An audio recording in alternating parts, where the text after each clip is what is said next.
Hi, I'm Paige Steers. I am here with Chris Roth of Jones Lang LaSalle. We are talking about the CPRA, and that is an effort to really centralize the way the government uses its real estate.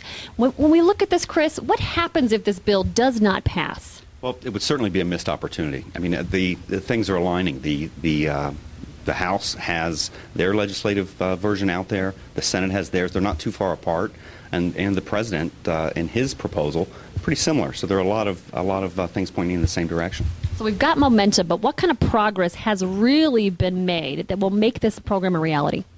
Well, not a lot of progress so far, but it would certainly be a missed opportunity if we don't get to the finish line on the legislation. You know, what we've seen is the results start to be quantified, which is a requirement. The taxpayer needs to know that the benefits of the program will far exceed what the costs. And, you know, you can take a look at the spend on the list of excess assets that's out there right now. Those are assets that shouldn't be on the books of the federal government. So if they shouldn't be on the books, what can we expect the government to do? Accelerate its process as we get closer to Obama's deadline for action? Yeah, I think they won't accelerate it right away. I think they'll wait until they see it pass. Right now there's kind of a risk and a waiting actually to see what happens.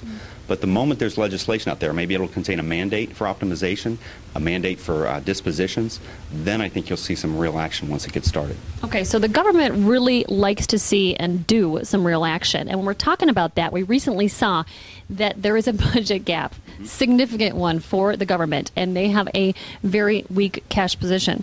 So what does that do to the industry's view of the government as a tenant? Well, you know, I don't think anybody's concerned about the government or the GSA meeting its lease obligations. So given that, I think they start to look at the government as a tenant and wonder and try to read how that legislation is going to play in their own owned assets. There's certainly going to be some more renegotiations on renewals.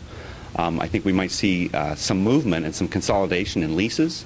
And as well, when the owned space of our federal government gets more efficient, it frees up spaces that maybe some prior lease tenants will be moving into upon expiration.